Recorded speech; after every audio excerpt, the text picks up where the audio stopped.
Les trois faisceaux, là, nous éclairaient là, vraiment là, à grandeur. Là.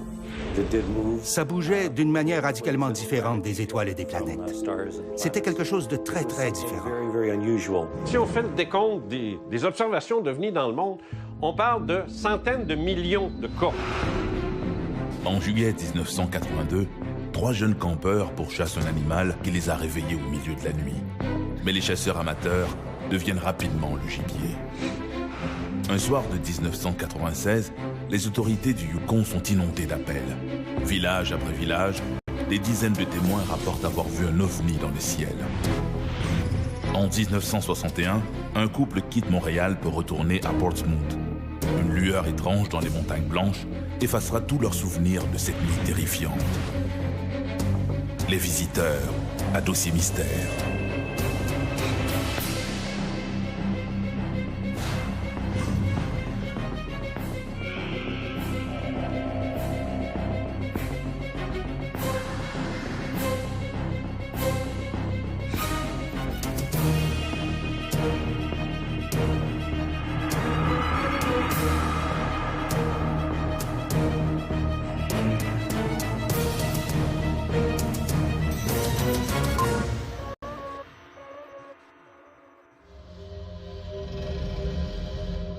Sommes-nous seuls dans l'univers?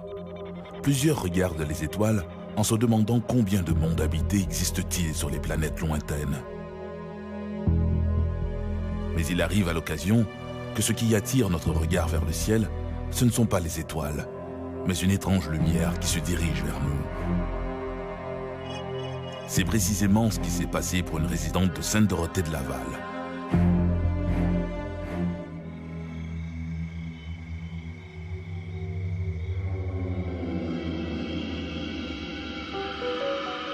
Vu la température chaude des derniers jours, les jeunes ont choisi de camper dans la cour. Mais ils ont décidé de monter leur tente trop tardivement et maintenant les 3 jeunes ont de la difficulté à trouver le sommeil. Le moindre bruit les distrait. Le vent dans les épis de maïs tout autour, un chien qui jappe au loin, une voiture qui course dans la nuit. Bientôt, ils entendent un bruit plus insolite. Un bip-bip électronique.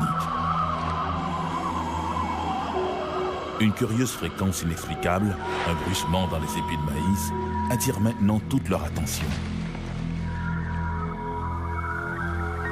Le trio sort de la tente armé de lampes de poche. Il y a un animal dans le champ près de leur tente. Un grand animal, croit-il. Crampe au ventre, apeuré mais déterminé, ils se dirigent vers le bruit, leurs lampes de poche balayant dans toutes les directions. Tout à coup, ils aperçoivent une silhouette qui s'enfuit. Les jeunes réalisent que la situation a quelque chose d'irréel. Ils prennent leurs jambes à leur cou et foncent vers la maison. C'est à ce moment-là qu'ils voient leur mystérieux gibier. Un visiteur qu'ils auront bien du mal à décrire à leur mère.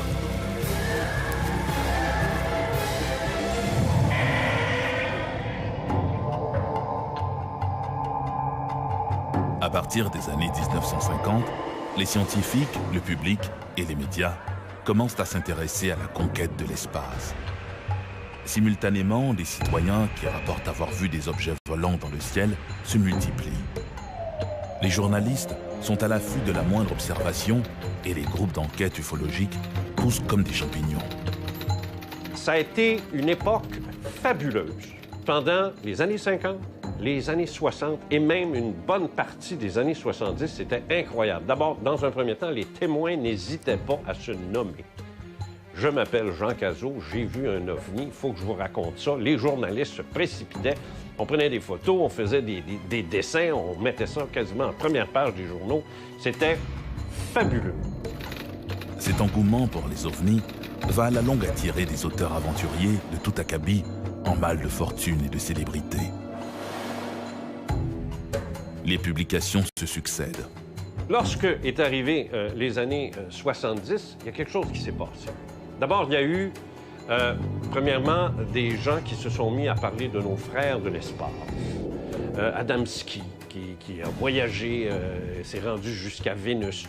Et là, il y a des gens qui ont dit, un instant, ça va un petit peu trop vite pour nous autres. On veut bien croire que des objets arrivent de l'espace et nous visitent, ramassent des branches ou ramassent de l'eau, puis ils s'en vont. Mais là, commencer à... Tu sais, comme Villas-Boas qui a fait l'amour avec une extraterrestre et ainsi de suite. La presse s'est emparée de ça. C'était du bonbon. Ça a tué le phénomène. Ça a donné une saveur au phénomène qui faisait que les gens, les indécis, comme on dit en politique, ont voté non. On dit non, terminé. Moi, je débarque de ça parce que là, ça devient... Et les témoins ont commencé à ne plus se nommer. Dès 1973-1974, les témoins disent donne pas mon nom. Mets pas mon nom, mais juste mes initiales. Dis pas où je reste, dis pas ce que je fais dans la vie. Et plus ça allait, pire c'était. À partir des années 1980, le phénomène des ovnis n'intéresse plus les médias et les témoins ont déserté. Pourtant, les observations, elles, demeurent constantes, mais ne sont plus rapportées dans les journaux. Les témoins se taisent de peur d'être ridiculisés. Et c'est pire dans les rares cas où l'on aurait vu les occupants de ces fameuses soucoupes volantes. Le Québec n'a pas été une terre aussi fertile, par exemple, que l'Amérique du Sud, ou même le sud des États-Unis, ou même certains endroits en Europe, en matière de RR3, c'est-à-dire rencontre rapprochée du troisième type, qui signifie que des occupants, des humanoïdes ou des créatures ont été observés, soit juste un peu avant, après ou pendant l'observation d'un ovni. Sainte-Dorothée-Laval en est un bon exemple. Le 22 juillet 1982, Denise Labre, l'épouse d'un ambulancier alors sur la route, revient chez elle au centre de répartition du service ambulancier de Sainte-Dorothée. Qu'est-ce que tu fais, François? Le 22 juillet, je revenais de cours à Saint-Jérôme. Je faisais des cours de soir. Et puis, en revenant, là, il fallait que je devais aller reconduire la gardienne à son domicile. Je voulais coucher ma fille avant. Là, les garçons étaient à la maison. Donc là, j'étais reconduire la gardienne, peut-être quoi, une demi-heure, trois quarts d'heure après. En l'absence de leur mère, les deux fils décident de monter une tente dans la cour.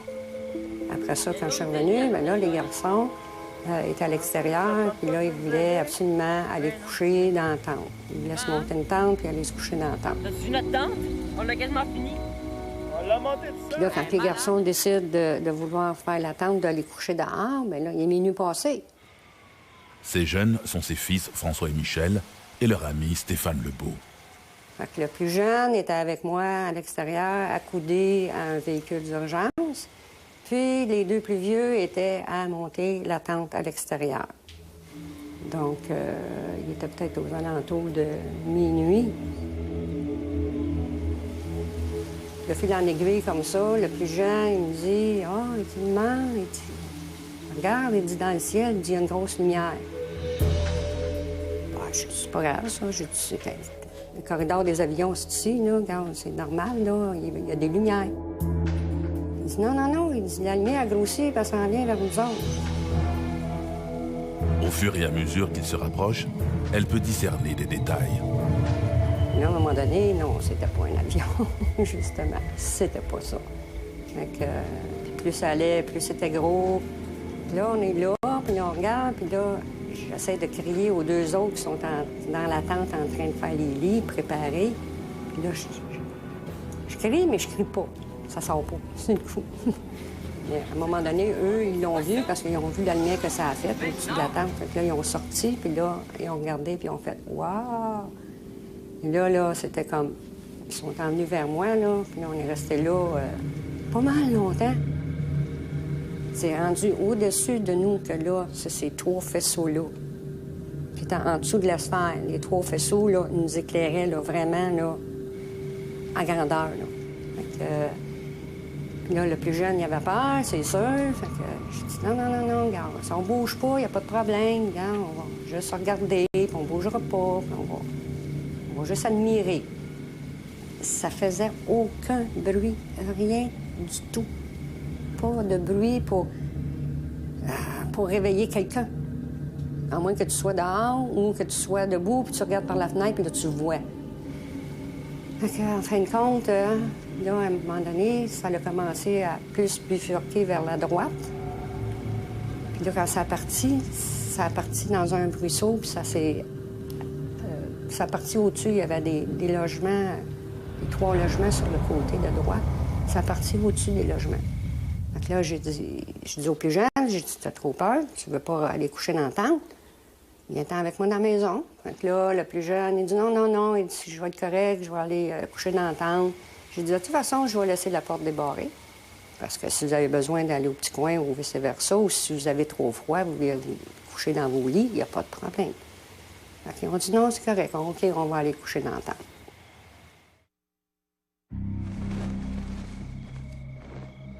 Suite à ces événements, Denise Labre a de la difficulté à trouver le sommeil.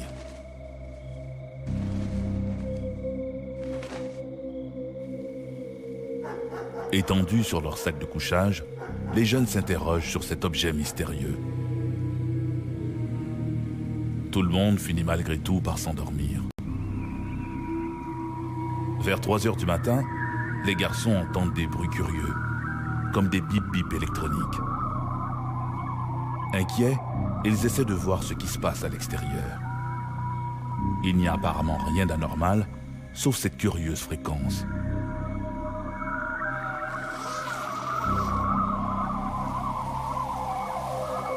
Ils s'aventurent dans le champ de maïs et c'est là qu'ils croient apercevoir une ombre étrange qui les saisit. Comme les piles de la lampe de poche de François tombent à plat, précisément à ce moment-là, il n'en faut pas plus au trio pour détaler vers la maison.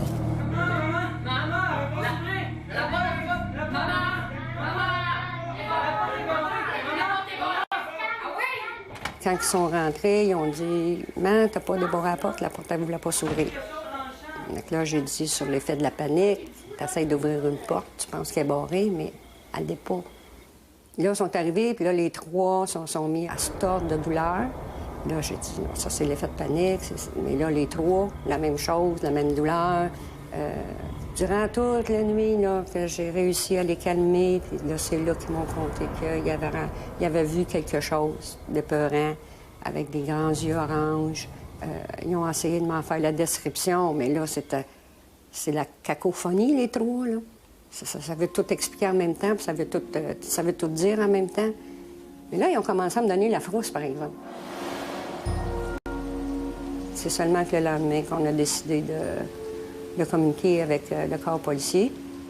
Chaque garçon a été interrogé, de toute façon, par eux autres, pour être sûr que c'est pas quelque chose qui sortait de leurs imaginations non plus. Hein. On a vu comme la liane être là. Les traces, regardez, les traces sont là. Les policiers sont allés dans le champ.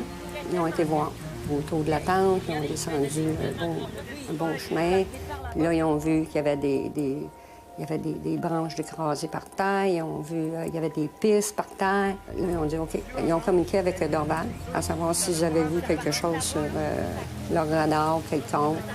Puis rien. Ils nous ont dit que rien n'était apparu, qu'ils n'avaient rien vu. Au niveau de l'armée, il n'y a pas eu. Ils nous ont dit qu'ils n'avaient pas fait aucun test d'avion quelconque ou peu importe. Là, les autres sont assez secrets. Là. Après la venue des policiers, après qu'ils ont communiqué avec l'armée, puis qu'on a communiqué avec Dorval. Dans la même journée, il y avait des gens qui nous téléphonaient de l'Université McGill, je ne me trompe pas, c'était les premiers, qui ont communiqué avec nous. Puis là, ils sont venus nous voir, puis là, ils sont venus voir les lieux. Puis ensuite de là, de fil en aiguille, là, il y a eu la communication qui s'est faite avec M. Glenn, qui était ufologue, là, qui était un fan de ça, là, puis là, lui, il est venu nous rencontrer dans la même semaine. L'attente soit prête pour qu'il puisse aller s'installer. Là, je me suis donné à regarder, là, dans le fond du champ, au-dessus des arbres. Il y avait quelque chose d'étrange. Revivre une expérience comme ça serait encore spécial. Mais ma réaction serait-tu la même que j'ai eue dans le temps? À rester là, impassible, à regarder, puis à dire « Wow, c'est beau, c'est fantastique », puis de ne pas avoir peur? Ou ma réaction serait tout autre, que je prendrais mes jambes à mon cou, puis je me pousserais? Je le sais pas. Ma réaction, aujourd'hui, je le sais pas. Mais de là 30 ans, pas de problème. Ça, je le sais. J'ai pas eu peur. J'ai trouvé ça super beau, fantastique. Dommage que j'ai pas eu la même rencontre que les enfants. Mais cette partie-là, j'aimerais pas ça la vivre, par exemple. Voir un ovni au-dessus d'une zone densément peuplée, comme ce fut le cas dans l'affaire de l'ovni de Sainte-Dorothée en 1982, ou dans l'affaire de l'ovni de la place Bonaventure à Montréal en 1990, attire infailliblement les journalistes. Mais la plus extraordinaire observation d'ovni au Canada ne s'est pas produite dans une zone très peuplée. Et elle n'aurait probablement jamais été connue du public sans la ténacité d'un bureaucrate au Yukon.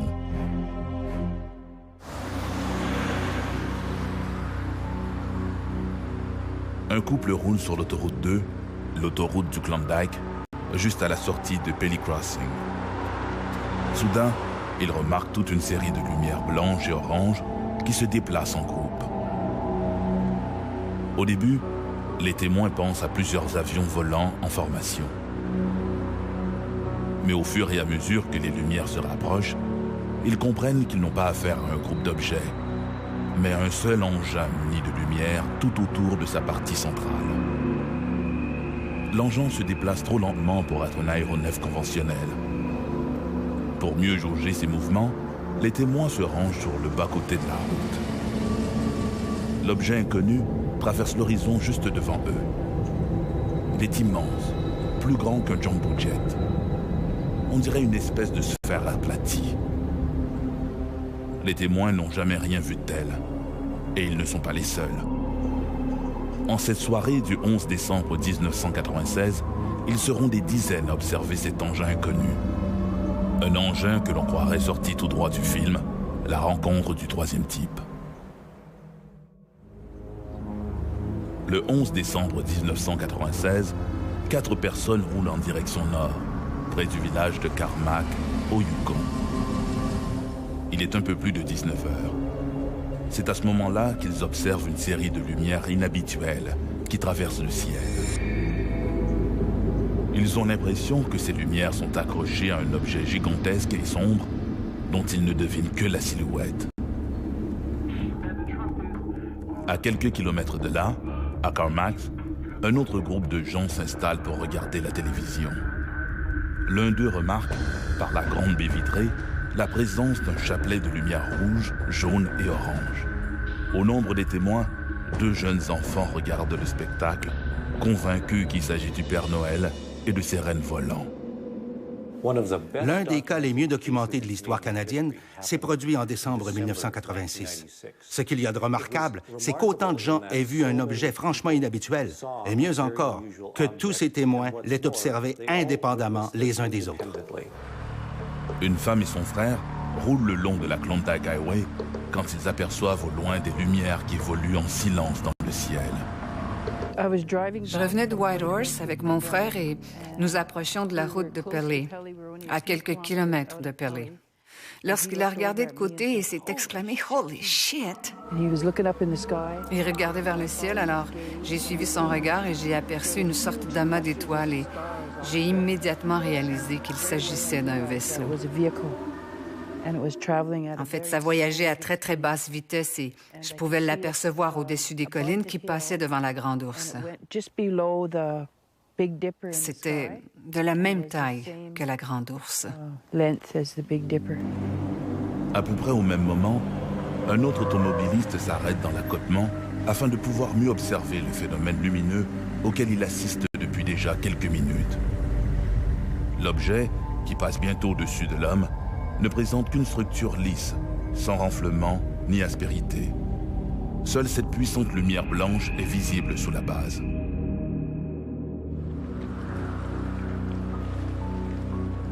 Au Yukon, le Braeburn Lodge est situé environ à mi-chemin entre Whitehorse et Carmack. Camionneurs et voyageurs s'y arrêtent pour casser la croûte, faire le plein et partager des anecdotes avec Steve Watson, le propriétaire de l'endroit. Ce dernier a entendu beaucoup d'histoires au fil des années, mais jamais rien de comparable au récit rapporté le soir du 11 décembre 1996. J'étais assis à la table et il commençait à se faire tard. Généralement, il y a des gens qui reviennent de Whitehorse. Ce type est entré, Dennis Newcomb, de Carmax. Dan est un bon ami et je le sens excité. Il commence à me parler de cet objet qu'il a aperçu à la hauteur de Little Fox Lake. Il me le décrit avec passablement de détails. Un peu plus tard, arrive une autre auto, et l'autre type est assez excité lui aussi. Il y avait d'autres gens avec lui et ils étaient vraiment excités. Il s'assoit, on commence à parler, et il se met à dessiner la même chose que Dan m'avait décrite. Pendant qu'il dessinait, un autre groupe de personnes est entré. Ils arrivaient de Paley. Et ils se sont mis à décrire la même chose que ce type était en train de dessiner. C'était franchement bizarre. Ils étaient très excités. Ils réalisaient qu'ils avaient tous aperçu la même chose. Et pendant que tous ces témoins échangent au sujet de leur observation, l'OVNI, lui, poursuit sa route vers le nord. Quand on prend connaissance de dossiers comme le Yukon, un dossier à multiples objets, à multiples témoins, les Américains appellent ça des UFO flaps, c'est-à-dire des arrivées massives d'OVNI pendant une certaine période de temps, puis à un moment donné, floup, ça disparaît. Et ça, il y en a des épisodes comme ça. Il ne faut pas oublier là, que si on fait le décompte des observations d'OVNI dans le monde, on parle de centaines de millions de cas. À Pelly Crossing, un trappeur remarque une série de lumières blanches et jaunes qui survolent les collines proches. Quand je suis arrivé dans la clairière, j'ai remarqué du coin de l'œil une étrange lumière. Je me suis retourné et j'ai aperçu un faisceau vert. Je me suis dit, ah, un 747 arrive. Puis je l'ai regardé et ça bougeait très très lentement. Alors je me suis carrément tourné pour avoir une meilleure vue de la chose. Quand je me suis tourné, le faisceau de ma lampe de poche pointait dans cette direction. Et cet objet était à 1 ou 2 kilomètres de distance quand je l'ai aperçu la première fois. Aussitôt que le faisceau de ma lampe a pointé dans cette direction, l'objet est parti et s'est subitement déplacé d'environ 300 mètres, vraiment très très vite. Alors j'ai couvert ma lampe. Ensuite, je suis resté là à observer. Et je ne pouvais plus le regarder sans me tourner la tête. Au Yukon, plusieurs témoins ont rapporté avoir vu un OVNI ce soir du 11 décembre 1996. Toujours à Pelly Crossing, un jeune adolescent est aussi témoin d'observations étranges. En traversant le pont, il aperçoit des lumières brillantes qui se dirigent vers lui. Effrayé et s'étend par terre, comme pour échapper à une menace. Au moment où il lève les yeux, l'objet passe juste au-dessus de lui. Le jeune homme de 16 ans est terrifié.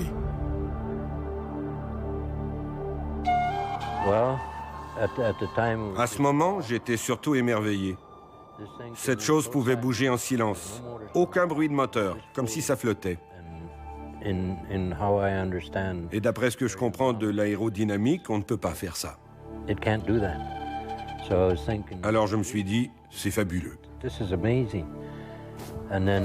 Puis après que j'ai quitté le lieu, je me suis dit, pourquoi est-ce que j'ai caché le faisceau de ma lampe? J'aurais peut-être pu monter là-dedans et leur rendre visite.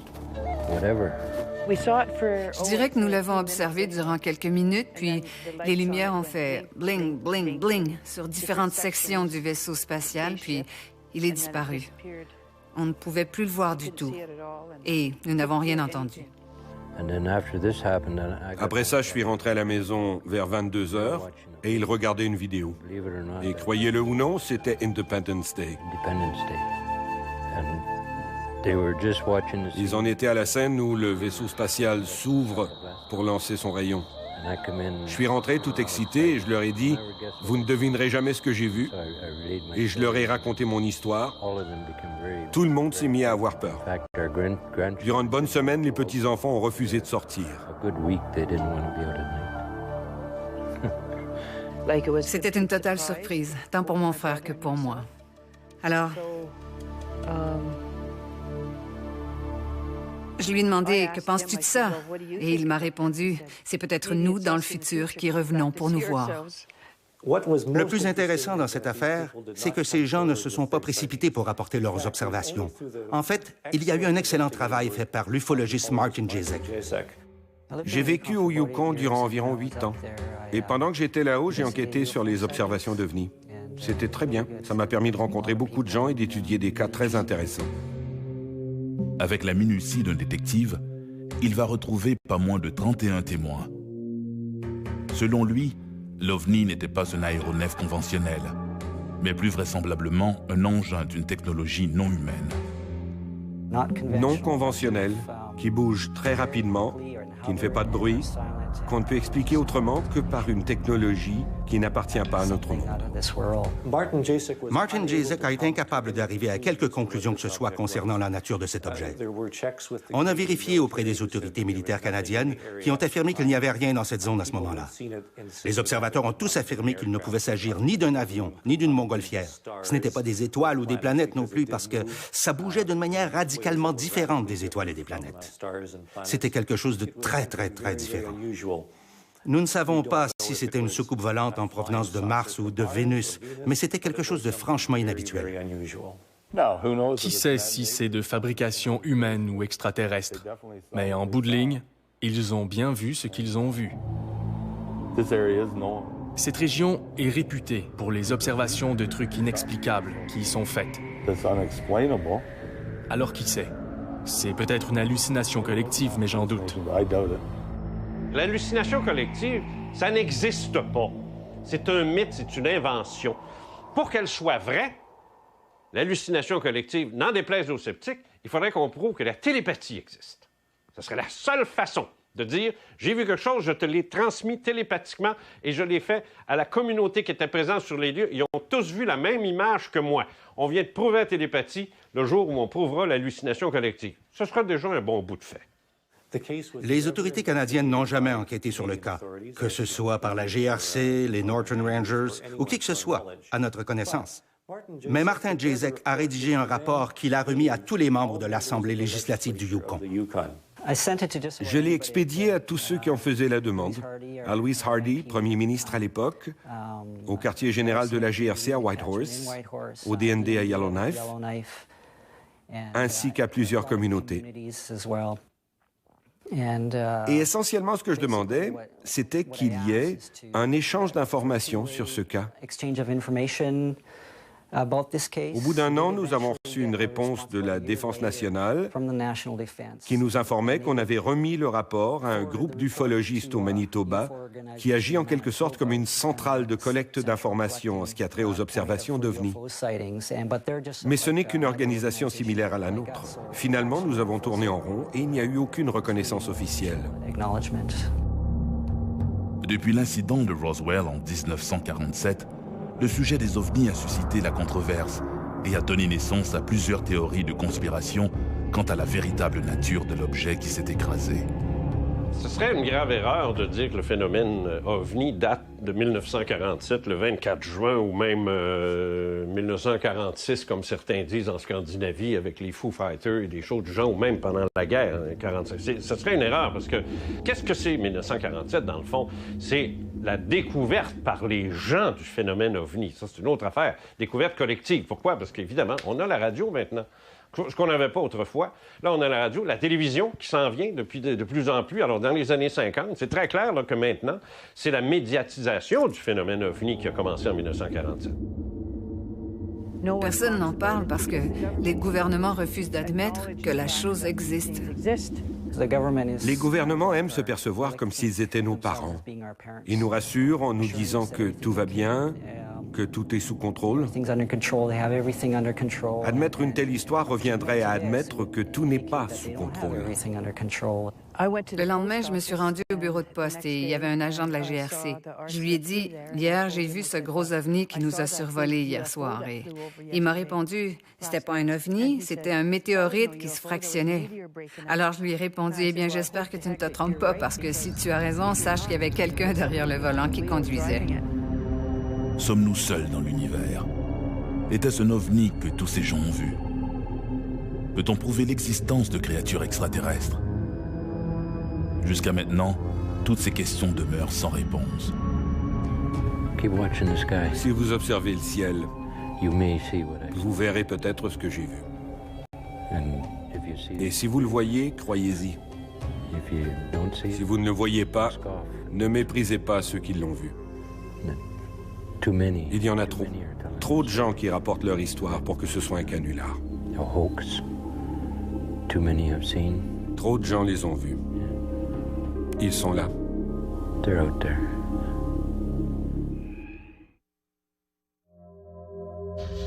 3 millions d'Américains croient avoir vécu une expérience insolite, suggérant qu'ils auraient peut-être été enlevés par des extraterrestres. Mais comment cette hystérie collective a-t-elle commencé? Pour le savoir, il faut retourner au premier chapitre, au premier enlèvement, l'affaire Betty et Barney Hill.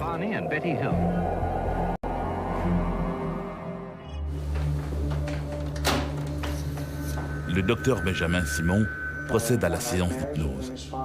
Son patient, Barney Hill, consulte depuis quelque temps avec sa femme Betty, car le couple vit des difficultés sans arriver à mettre le doigt sur le problème. Chacun est donc hypnotisé individuellement.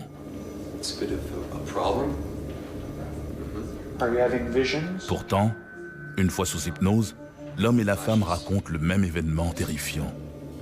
Un enlèvement extraterrestre que le docteur Benjamin Simon a peine à croire.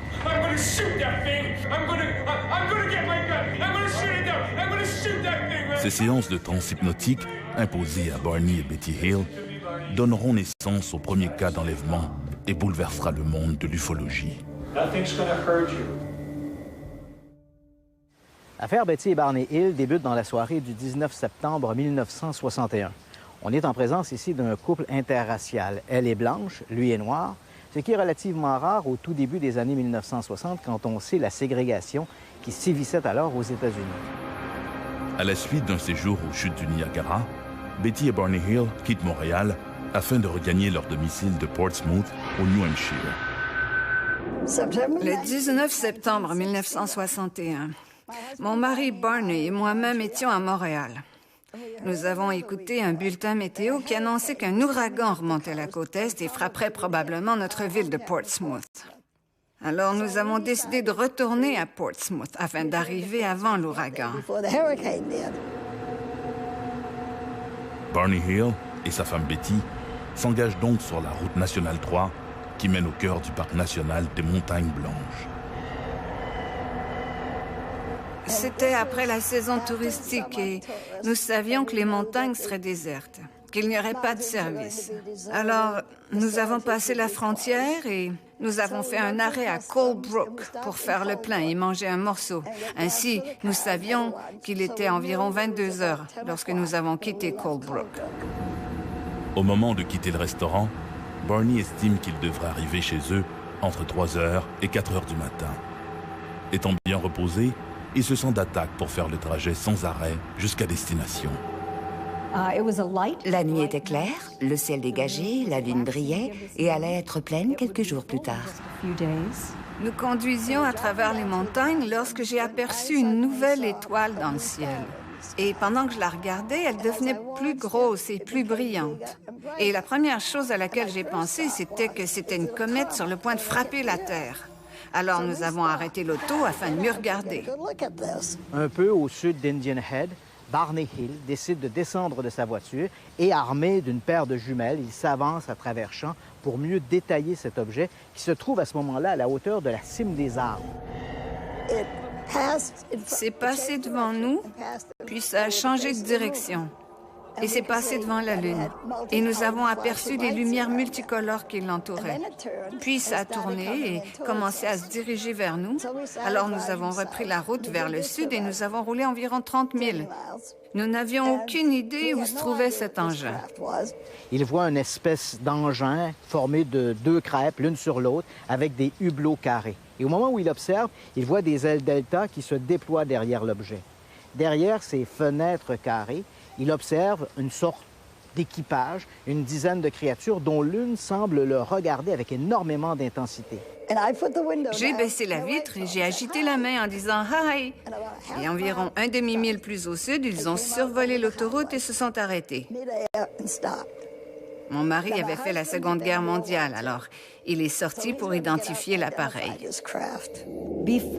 Avant leur rencontre avec un ovni, Barney était un sceptique avoué. Il a dit que si quelqu'un lui avait dit que les ovnis existent, jamais il ne l'aurait cru. Betty, quant à elle, était un peu plus ouverte. Même si elle n'avait jamais lu un ouvrage sur le sujet, elle croyait qu'il était possible qu'ils existent. Il a pris les jumelles et s'est dirigé vers eux. En levant les yeux, il a aperçu un groupe d'hommes derrière une fenêtre qui le regardait. Consciemment, il s'est rappelé qu'il portait des uniformes noirs lustrés. Et toujours consciemment, il se souvenait qu'il y avait quelque chose à leur propos qui n'était pas humain. Et à ce moment, une sorte de structure en forme de nageoire s'est ouverte de chaque côté de l'appareil, avec une lumière rouge au bout des nageoires, et l'appareil s'est mis à descendre. Barney a eu l'impression qu'ils allaient tenter de le capturer. Pris de panique, il retourne à la voiture et redémarre à toute vitesse. C'est à cet instant qu'ils entendent une série de bip bip bip, un son semblable à un signal électrique, décrira plus tard Betty. Le couple glisse alors dans un état de léthargie. Ils ont l'impression de quitter la Nationale 3 et de s'engager sur la route 175, une voie secondaire qui serpente à travers les montagnes. Tout est flou et les images semblent déformées et imprécises. Quelques minutes plus tard, le couple a l'impression de ressortir de cette léthargie. Du moins, ils ont l'impression que quelques minutes seulement s'est écoulé. Mais en regardant sur le bas-côté de la route, ils voient un panneau routier indiquant Concorde 17 miles. Ce qui signifie qu'il y a une cinquantaine de kilomètres le long de la Nationale 3 dont le couple ne garde aucun souvenir. Lorsqu'ils arrivent chez eux, Betty et Barney Hill constatent qu'il est un peu plus de 5 heures, ce qui signifie qu'ils arrivent 2 heures plus tard que prévu. Il y avait également des preuves physiques que quelque chose s'était passé, mais ils étaient incapables de les expliquer en termes clairs.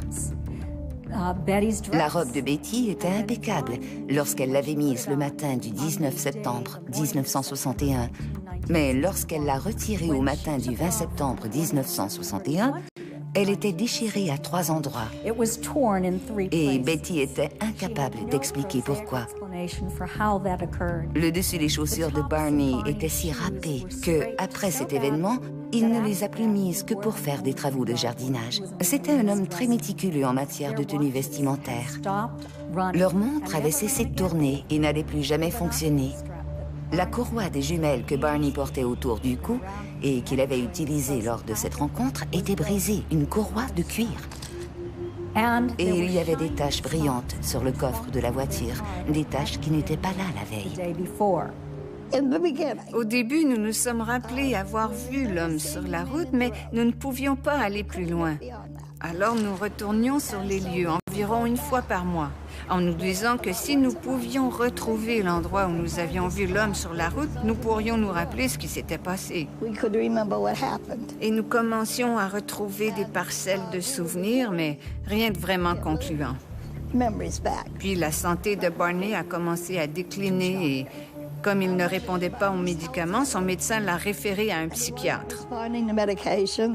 Et un jour, Barney lui a raconté que nous roulions au nord, dans les montagnes, en recherchant notre endroit, et que nous avions rencontré toutes sortes de gens qui avaient eu diverses sortes d'observations d'ovnis, mais personne ne savait où était cette montagne. Alors il nous a référés au docteur Ben Newman Simon de Boston. Et nous avons commencé des séances d'hypnose médicale. Quand l'affaire Betty Hill est sortie, en même temps, on a découvert, un peu trop tôt, je dirais, dans l'histoire de l'ufologie, on a découvert aussi la capacité, par l'hypnose, d'aller chercher des informations qui manquaient. Ben Simon a hypnotisé Betty et Barney Hill séparément. Et à la fin de chaque session, il leur imposait une forme d'amnésie. Pendant que l'un se faisait hypnotiser, l'autre attendait dans une chambre insonorisée où un air de musique classique jouait à tue-tête. De cette manière, il s'assurait qu'il ne pouvait y avoir aucune contamination de l'information entre les deux. I want to wake up. You're not going to wake up.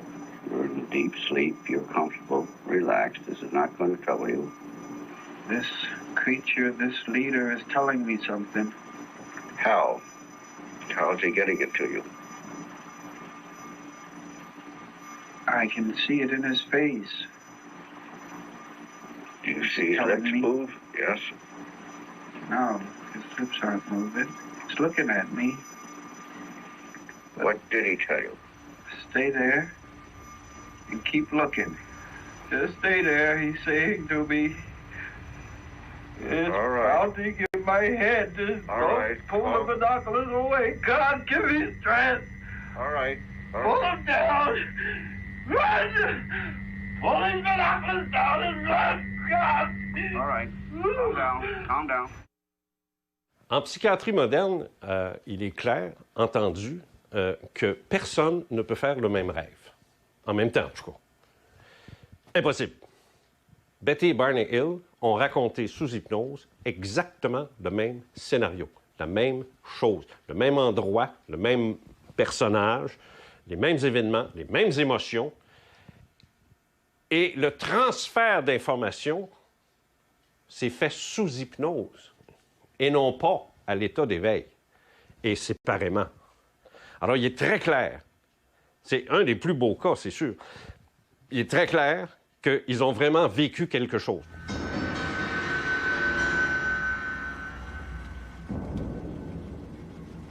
Go on. And he said just a simple test to vulture me. And I asked him what. And he said he just wants to put it in my navel. And it's just a simple test. I didn't hear that. To fit behind. Did they make any sexual advances to you? Nous avons vu ce que nous avons pris pour le coucher de la Lune. Puis nous avons vu un groupe d'hommes sur la route qui nous barrait le chemin. Il a arrêté la voiture et le moteur s'est étouffé. Ils se sont approchés, nous ont fait sortir de la voiture et ont emprunté un sentier dans les bois. Tout ce qu'ils voulaient faire, c'était un simple test afin de découvrir à quel point génétiquement nous étions semblables. Sitôt ce test terminé, nous pourrions repartir vers l'auto. Ces créatures mystérieuses auraient notamment fait un prélèvement de sperme sur Barney en utilisant une espèce de bol métallique. Quant à Betty, elle aurait subi un mystérieux test de grossesse, test qui consistait à introduire une longue aiguille dans son nombril. À bord du vaisseau, l'examinateur médical a sorti une très longue aiguille, du type de celle qu'on utilise aujourd'hui pour une laparoscopie ou une amniosynthèse.